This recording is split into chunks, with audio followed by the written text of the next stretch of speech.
Sejarah Keraton Solo mencatat bahwa Sunan Pakubuwono III dan Pangeran Mangkubumi adalah pihak-pihak yang bersengketa di Kesultanan Mataram yang membentuk sebuah perjanjian dengan VOC atau Pemerintah Hindia Belanda pada 13 Februari 1755 yang isi perjanjiannya menyepakati bahwa Kesultanan Mataram dibagi menjadi dua wilayah kesultanan, yaitu Yogyakarta dan Surakarta.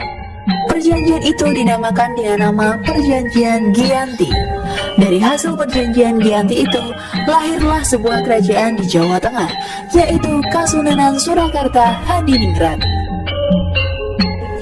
Umumnya, Kasunanan Surakarta tidak dianggap sebagai pengganti Kesultanan Mataram, walaupun rajanya masih keturunan Raja Mataram, melainkan sebuah kerajaan tersendiri.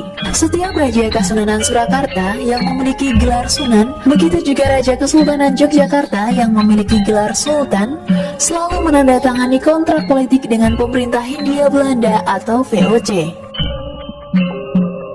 Dengan adanya Perjanjian Giyanti pada tanggal 13 Februari 1755 menyebabkan pemerintah Kasunanan Surakarta berpusat di Surakarta yang dipimpin oleh Pakubuwono III, sedangkan pemerintahan Kesultanan Yogyakarta berpusat di Yogyakarta yang dipimpin oleh Sultan Hamengkubuwono I.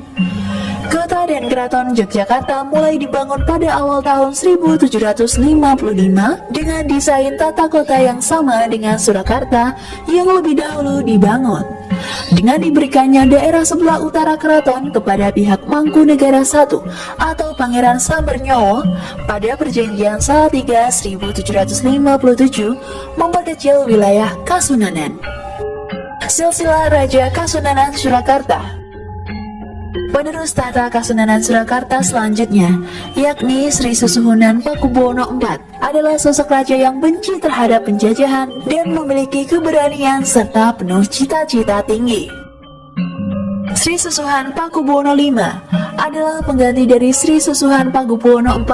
Pakubuwono V oleh masyarakat pada saat itu dijuluki sebagai Sunan Ngabehi karena Pakubuwono V termasuk baginda yang sangat kaya harta maupun kaya kesaktian. Pakubuwono VI adalah salah satu pendukung perjuangan Pangeran Diponegoro yang sejak tahun 1825 memberontak terhadap pemerintah Hindia Belanda atau VOC dan Kesultanan Yogyakarta. Penulis naskah-naskah Babat waktu itu sering menutupi pertemuan rahasia antara Pangeran Diponegoro dengan Pakubuwono VI menggunakan simbol-simbol sebagai bahasanya. Perang Diponegoro saat itu baru saja berakhir. Apabila dibandingkan dengan masa-masa sebelumnya, masa pemerintahan Pakubuwono VII relatif damai. Masa pemerintahan Pakubuwono VII dianggap sebagai puncaknya kejayaan sastra di wilayah Kasunanan Surakarta yang dipelopori oleh pujangga besar Rangga Warsita.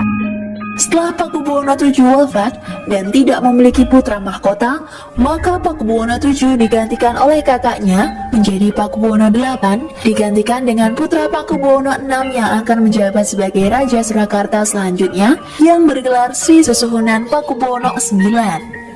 Suasana politik kerajaan yang stabil dan kemegahan tradisi sebagai tanda masa kejayaan pemerintahan Pakubuwono X.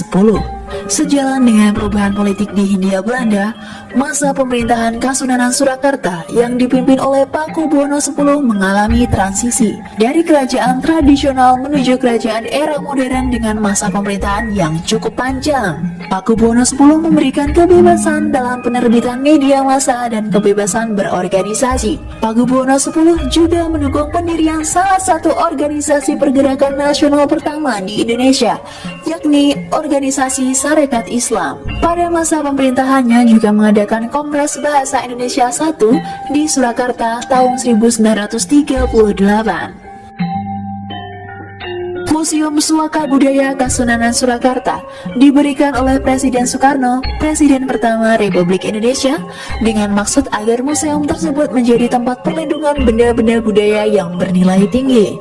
Museum ini menempati bekas kantor kadipaten, sehingga bentuknya memanjang karena kantor kadipaten sesuai fungsinya pada waktu itu menjadi tempat pengolahan administrasi keraton. Didirikan atas prakarsa Menteri Perhubungan Darat Pos dan Telekomunikasi pada waktu itu, Bapak GPHA Jatikusumo, dan dibuka untuk pertama kalinya pada waktu menerima Tauris Patah 1 tahun 1963. Museum yang berlokasi di Baluarti, Pasar Kliwon, Surakarta ini memiliki beragam koleksi milik Keraton Surakarta berupa benda-benda bernilai arkeologis, arca batu dan perunggu dari masa Hindu Buddha, sejarah, kursi dan almari yang pernah dipakai Pakubuwono X, senjata-senjata, dandang berukuran super besar untuk menanak nasi pada waktu perang, etnografi, dan seni tradisional.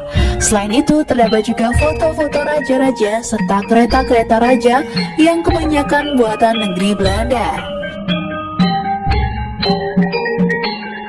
Museum ini sekarang berfungsi sebagai salah satu destinasi pariwisata di kota Solo dan juga digunakan untuk kunjungan pelajar sekolah menengah pertama maupun sekolah menengah atas untuk bahan pembelajaran materi sejarah mereka, selain para mahasiswa Seloraya maupun dari luar daerah yang datang untuk mempelajari peninggalan Keraton Kasunanan Surakarta. Selain itu, masyarakat umum juga berkunjung untuk melihat dan mempelajari peninggalan Keraton Kasunanan tersebut.